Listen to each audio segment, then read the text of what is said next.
Hey, Algebra 1 students, Mr. Foster here. We're going to work through the notes for Unit 5, Section 3 on solving systems of linear equations using substitution. Substitution just means we're plugging in one of the solved variables, either y equals something or x equals something, plugging in what they're equal to the other equation to try and solve them. So, let's see how that looks. First of all, what we wanted you to recognize, see what it looks like when a system of linear equations has one solution, no solutions, and infinitely many. The one with no solutions is really simple to see because we have a line, let's say, it looks like that. And then let's say we had another line and it was going like this. Well, the solution is the point where those two lines cross. And we would say that that point, whoopsies, my color's back, is right there. It's that point where the two lines intersect. That's one solution. Now we can also have a situation with lines where there are no solutions, meaning there's no place where they cross. Can you think about that for a second?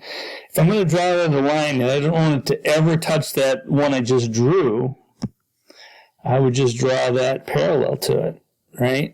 And so those two lines, well, that's not a great drawing, but you get the idea. They're parallel, assume they are, and that those are never going to cross. So there's no solution. There's no point where these lines touch. And then the last situation is if we have infinitely many solutions, that's when we have two equations of lines, and then what we find out is that I'm going to draw it really close. I'd like to draw this right on top of that line, but I don't want to because I want you to see that there's some pink left underneath. So if we drew the other line, it'd look like that. So basically, when we find out they're both the same line, and so everywhere you go on both of those lines, they touch each other. And so there's infinitely many places where they meet, and so there's infinitely many solutions. That's the three possibilities. Now let's see what that looks like in the equations. First, we want to talk about how do we solve systems of linear equations using the algebra. Well, we're given two right here, y plus 1 equals x, or another way of saying that is x equals y plus 1. And the one in blue says y equals 2x minus 3. Well, what we want to do is be able to use one of those, and the steps are, first we isolate a variable. Well, in both of those, the variable is isolated. In the green one, x is by itself. In the blue one, y is by itself. So we don't have to do step one. Step two is we substitute that value for that into the other solution. So if we look at x is equal to y plus 1, so this part, the y plus 1, and then we look at the other equation and we plug that in, that's what's being shown here right below. So y, we're going to rewrite this equation, but instead of writing x, we're going to write y plus 1. So it's 2 parentheses y plus 1 minus 3. And then when we simplify all that, we distribute the 2, we combine the 2 and the negative 3, and eventually what we find out is that y is equal to 1. So we solve, then we take that solved variable, y equals 1, and we plug it back into the other equation. Actually, to either equation, doesn't really matter. So then we're going to go back to this green one, and we found that y is equal to 1, so we're going to say 1 plus 1 equals x, which means that x is equal to 2. And then finally, when we state our solution, we're going to show it as a XY format or a point notation. So it's 2 comma 1. And remembering that the x is on the left and the y is on the right. So it's XY notation. All right, let's try that in practice now. So if we look at this problem, number 1, y equals negative 4x plus 11, and then the second equation is 3x plus y equals 9. So we're going to solve this system, see if they cross once, if they don't cross, or if they cross infinitely many times. First step was to isolate a variable. Well, we don't have to do that, because in the first part of this, y is already solved for negative 4x plus 11. So if I rewrite this second equation, but instead of writing y, I write negative 4x plus 11, then we'll have substituted in. We'll do step 2. So it's 3x plus, we said y is equal to 4x, negative 4x plus 11. And that's equal to 9. So now we can combine like terms. The negative 3x and the negative 4x is negative 1x plus 11 equal 9. Then we go ahead and subtract 11 from both sides. And we see that negative 1x is equal to negative 2. And then we're just going to divide both sides by negative 1 to get x by itself, or to get it to be positive x. And so we're going to find out that x is equal to 2. Now, down below, remember it's xy notation, so the left side of that is going to be 2. Now take that 2, plug it back into either one of the original equations. I'm going to use the same equation. 3 times, and we know x is 2, plus y equal 9. And 3 times 2 is 6, so 6 plus y equals 9. And then we need to subtract 6 from both sides. And then we would learn, once and for all, y is equal to 3. And so that part goes in on the right side of our answer, because it's xy notation. All right, that's how we do those. That's the situation when there's just one point where they cross. Now, the cool thing is, if we can check our answers. If you're doing this on a test, you got to do this. Make sure you've got it right. So y equals negative 4x plus 11.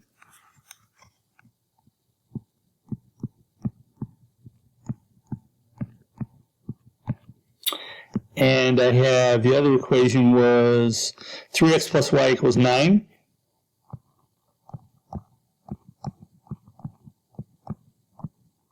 And then I'm just going to plug in 2 for x and 3 for y in both of these.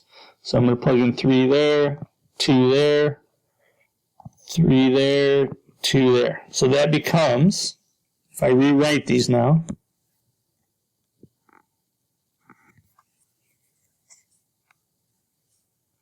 (3) equals negative 4 times 2 plus 11. And this becomes 3 times 3 plus, whoops, I did that backwards. Sorry about that. That wasn't going to work. Sorry. I flipped my x and my y. That should have been 2, and that should have been 3. All right, so that becomes 3 times 2 plus 3 equal 9. So now when we solve these, this becomes 6 plus 3 equals 9. 9 equals 9. That checks out. So for that equation, the point 2 comma 3 is a solution. And if it works for the other one, then we know we're good. So that was 3 equals negative 8 plus 11. And negative 8 plus 11 is 3. So that one checks out as well.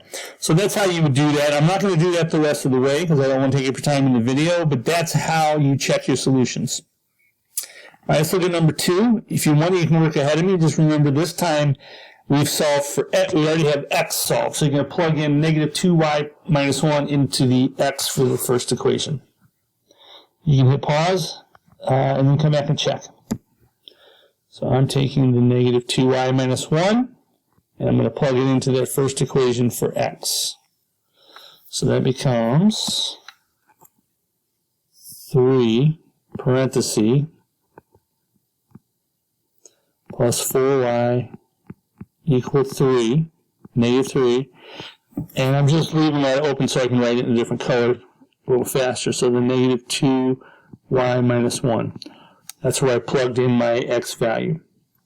Now it's a matter of simplifying. Distribute that 3. We got negative 6y minus 3 plus 4y equal negative 3. And then negative 6y plus 4y is negative 2y. I just took care of those two. Minus 3 equal negative 3. Add 3 to both sides.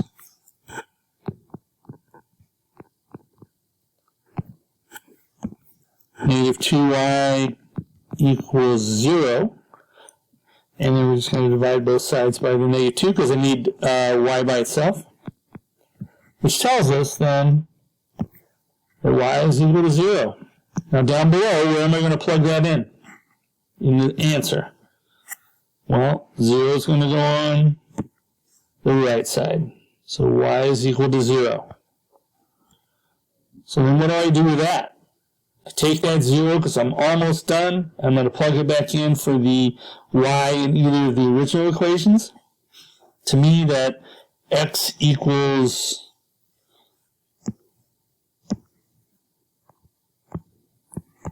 negative 2 times y is the simpler one. So let's plug in that 0 there. So x equal, well, negative 2 times 0 is just 0 minus 1, or x equal negative 1. And that's where that piece goes. So my answer here is negative 1 comma 0. That's the solution to that system of equations. That's the point where those two lines cross. All right. Now we have a slightly different situation because the only difference here is that we don't have either of the variables isolated in either of the equations. So we're going to have to do that for ourselves. It's not hard to do. Look at that first equation, x plus y equals 2. If I just subtract y from both sides, minus y, then that equation will now read x equals negative y plus 2. Now I have isolated the x, and I can take this negative y plus 2, and I can plug it in for x here. So I'm going to rewrite that 2, parenthesis, negative y, whoops, I meant to change colors there. Negative y plus 2 plus 3y equals 3. All I did was take this equation, rewrite it here, but I substituted in for x. So now we're going to go ahead and distribute that 2. This will say that negative 2y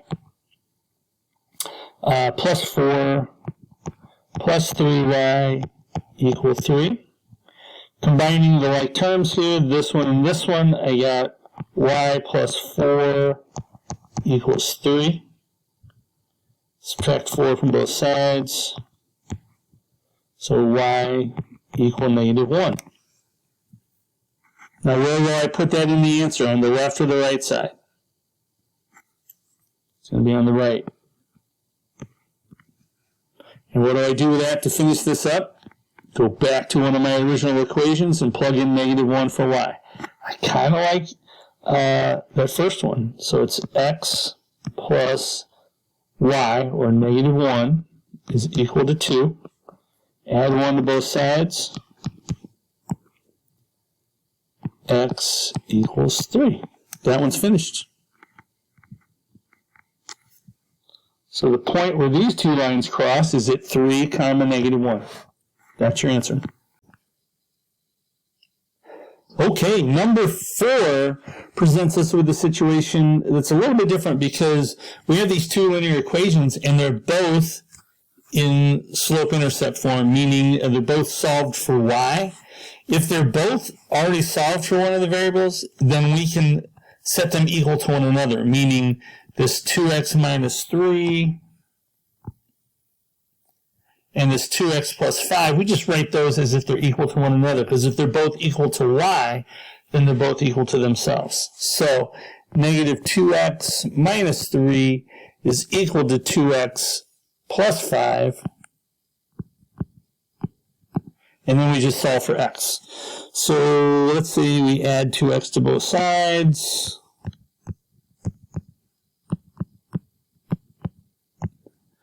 And now we have negative 3 is equal to 4x plus 5. And of course, we got to get that 5 out of the right side before we try to divide by 4. It should not have. It's not dividing, it's just minus on each side. Actually, I don't like that I did that, so I'm going to get rid of that line. Minus 5 over here. Draw the line underneath them, showing that it's addition or subtraction. And now we have negative 8 equal to 4x. Divide both sides by 4. Now I can draw the line to show its division. And we have x equal negative 2.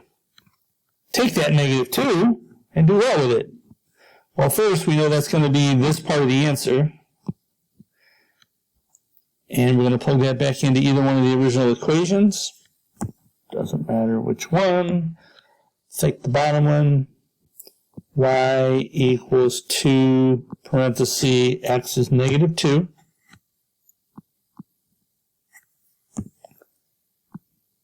Plus 5. Y equal negative 4 plus 5. Or y equal negative 1. And that's the second half. That should not have been negative 1. That was positive 1. Because negative 4 plus 5 is, in fact, positive. All right, that's how we do number 4. When you get two equations that are both solved for the same variable, set them to each other and solve. All right, the last two situations when some kind of strange things might happen with your lines. We've already talked about them in pictures, but let's see them in the math. We have the first one, number 5, is solved for negative 3x plus 5, so we're going to plug that in where? For the y. So that becomes negative 6x minus 2 times negative 3x plus 5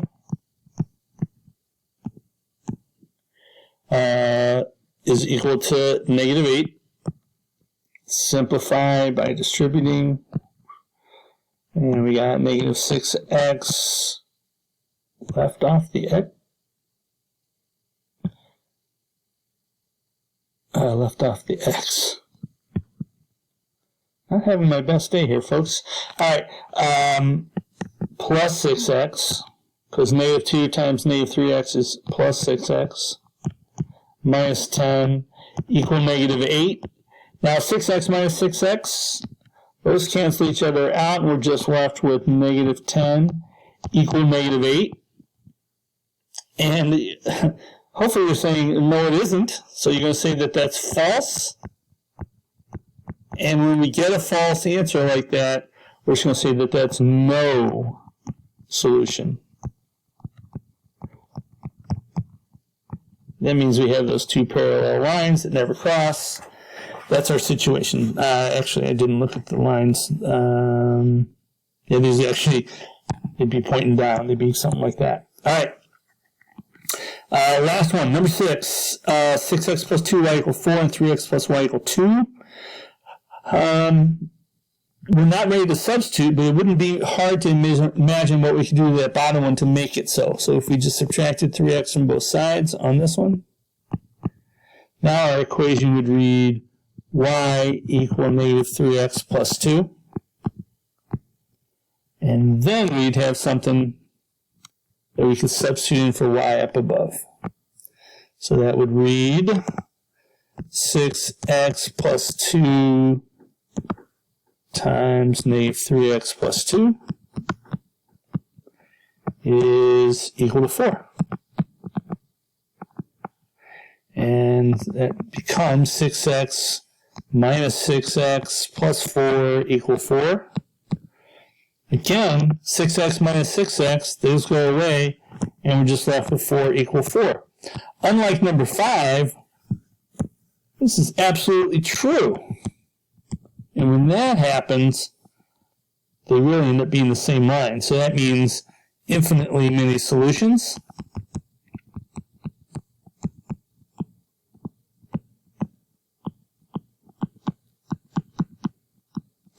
Or the two lines are the same. It's just one line right over the other line. Same line. one of the things you may have noticed is that if we look at that first equation, this one, if we had simplified that, 6x plus 2y equal 4, we could rearrange that as 2y equal negative 6x plus 4 by just moving the x from the left to the right by subtracting it. And then all that can actually be simplified and reduced by dividing the whole thing by 2. And then that would become y equal negative 3x plus 2, which kind of proves that they're the same line, which is why there are infinitely many solutions. All right, that's it for this lesson. What we'd like you to do at this point is remember that you can check those answers. Definitely please do that when you're on the test so that you can get 100%. Or at least know if you're not going to, by plugging the x or the y back in, the xy point back into both of your equations and showing that they're true. Also, as a point of reflection for today, if you would look back through these 6 problems and then put a check mark next to the one that was really easy for you, and maybe draw a star by the one you want to check back on that was the hardest, that you want to refer back to. That's it. I hope this was helpful. If you still have questions, please make sure you get those cleared up with your teacher. All right, thanks for watching.